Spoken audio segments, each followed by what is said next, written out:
ok?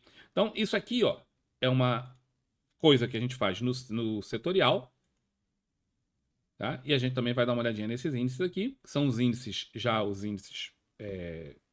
aqueles são índices gerais da B3, aqui são índices já setoriais mesmo, utilities, comércio não, consumo, elétricas, imobiliário, IMAT e financeiro. Tá? Nós vamos olhar só isso aqui e aí paramos. Bom, conforme vocês podem ver, o cenário geral era muito parecido ao que a gente já falou antes. Cabeça do pivô foi perdida, fundo do pivô não foi perdido, mantém-se em tendência de alta, região de suporte, a correção do utilities, que são água, esgotos, algumas elétricas, tal, estão aqui. Setor altamente defensivo e é natural que tenda a cair menos que o Ibovespa, mas não foi o caso, tá? O comportamento aqui é muito parecido com o que você encontra no Ibovespa. Muito parecido mesmo. O que é um mau sinal.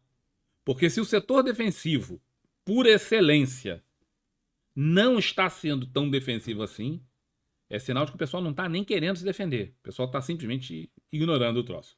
De qualquer forma, mantém o cenário de alta. Tá? O cenário é de alta no setor de utility. Quando você olha o segundo setor defensivo, muito defensivo da Bolsa, você observa que aqui estão as elétricas e que vinha fazendo zigue-zague ascendente.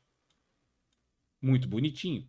Tá? E aí, perde essa região, que é uma região que ela não podia perder. Ela parou na mesma região anterior, tá vendo ali? Ó? Parou na mesma região anterior. E do seu zigue-zague ascendente, ela perde essa região, portanto, acaba a tendência de alta e ela vem buscar a média de 200. Essa aqui é a média de 200 do semanal. Uma região de preço de compra muito interessante para quem quer ser sócio de empresas do setor elétrico. Essa é uma região muito boa. Sociedade de longo prazo. Normalmente a gente trabalha isso em análise fundamentalista. Mas quem só faz análise gráfica tem aqui um elemento interessante para dar suporte às suas análises, porque o índice do setor chegou na média de 200, portanto é um preço justo de longo prazo. Então aqui, que é também um setor muito defensivo, observe que sendo um setor muito defensivo e a bolsa, o Ibovespa, não está nesse cenário, não perdeu a tendência de alta do semanal, mas aqui perdeu, o que é mesmo estranho. Utilities não perdeu e elétricas perdeu. Mau sinal. Tem muito a ver com a seca, né, com a dificuldade em relação a isso tudo, da geração. O Brasil depende muito de hidrelétrica, né, de água para produzir eletricidade e tal. Mas nós temos também outras plantas. Temos as plantas de eólicas, temos as plantas de combustão lá, de carvão, como é? Esqueci como é que fala a palavra lá. Mas, né, produção com queima de carvão e petróleo, principalmente petróleo, no nosso caso, graças a Deus, carvão é pior.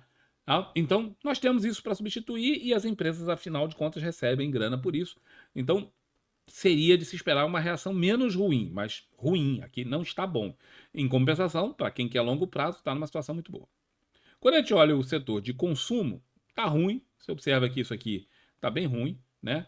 Além dele estar nessa congestão, que vem há muito tempo, anos, tá? A congestão está aqui. Tá? É essa. Você continua na congestão.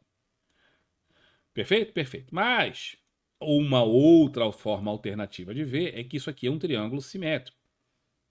Triângulo simétrico esse, que tem o vértice lá na frente. Está se aproximando da região de rompimento do triângulo simétrico. Geralmente 1/3, 2/3 ele anda, 1/3 ele rompe. Então aqui está se aproximando da posição de rompimento. Se você está olhando por triângulo e não por congestão. Congestão só seria rompimento aqui embaixo ou aqui em cima. Certo? Mas pelo triângulo tem a posição de rompimento já se aproximando aqui embaixo ou ali em cima, por aqui. Não está indo a grandes lugares, porque a taxa de juros esse aqui é um setor muito difícil. Em boa parte dessas empresas são empresas de capital intensivo e que utilizam, portanto, capital de giro elevado de empréstimo. Taxa de juros que está alta e vem alta e tinha toda a perspectiva de cair e não está caindo. Pelo contrário, tem sinalização de subida para esse próximo 1 ano. Se nada for feito, se nada mudar, se o roteiro não mudar, a ideia de que a taxa de juros continue subindo, Selic e taxa de juros futuros, triste. Mas, então, esse aqui impacta profundamente o setor. Também esse outro setor aqui, ó, que você pode ver de duas formas, como uma congestão aqui, ó. Mesma coisa, dali, também muito tempo, começou lá em 2023, ou você pode ver isso aqui de uma forma mais recente, também como um triângulo simétrico. As duas formas estão plenamente possíveis.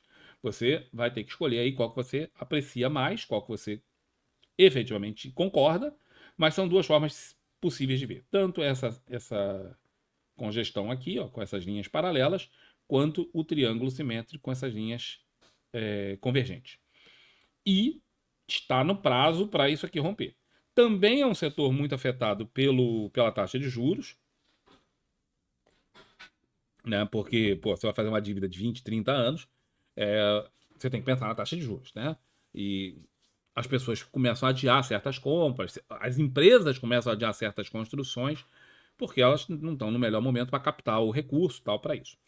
Impacta também nisso o seguinte: boa parte das pessoas não sabe, mas o Minha Casa Minha Vida e os programas do governo também financiavam e financiam imóveis usados. Certo? Então financiam só imóveis novos. As construtoras estão interessadas em imóveis novos. Os usados, elas já venderam. Agora o problema é do dono, não é delas. Só tem 36 likes, tá? E aí, nos últimos 2, 3 anos, ou mais ou menos isso aí, o número de imóveis usados, financiados com os recursos do Fundo de Garantia e lá no Minha Casa Minha Vida tinha aumentado muito. Saiu de praticamente zero para mais de um terço.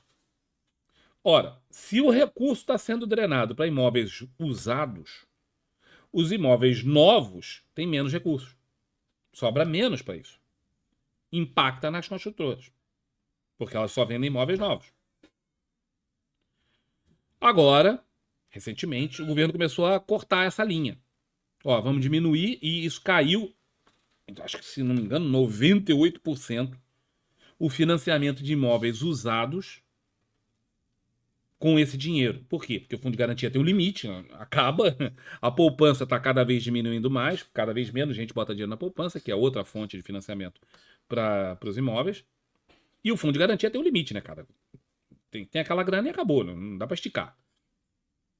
Então, como há um dinheiro finito e uma necessidade premente, cada vez mais gente precisando disso, eles estão destinando para imóveis novos. Agora, é uma coisa mais recente.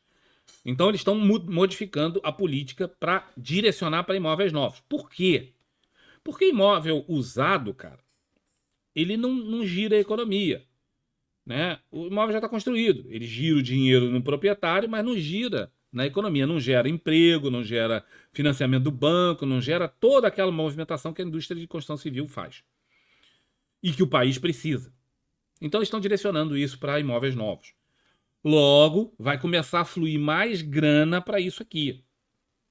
Porém, ao mesmo tempo que eles fizeram isso, eles diminuíram, porque também pela dificuldade cada vez maior, a Caixa já tinha estourado o limite do ano, se eu não me engano, no final de setembro. Para o ano inteiro, ela estourou em setembro. Então, eles tiveram que diminuir o percentual que você... Desculpa, diminuir não. Aumentar o percentual que você tinha que dar de entrada. Então, antes, o cara tinha que dar 20% de entrada. Dependendo do tamanho do imóvel, do preço do imóvel, o cara botava 20% e ainda financiava esses 20%. Agora eles estão passando 30%. Dependendo do troço, por exemplo, o imóvel usado, passou para 50%. Dependendo da região.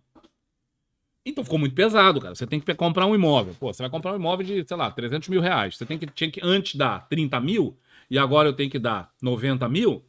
30 não. Eu tinha comprado 300 mil. Antes eu tinha que dar 60, agora eu tenho que dar 90.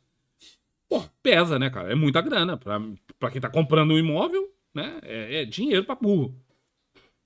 Especialmente nas classes mais desfavorecidas. Pessoa que ganha menos.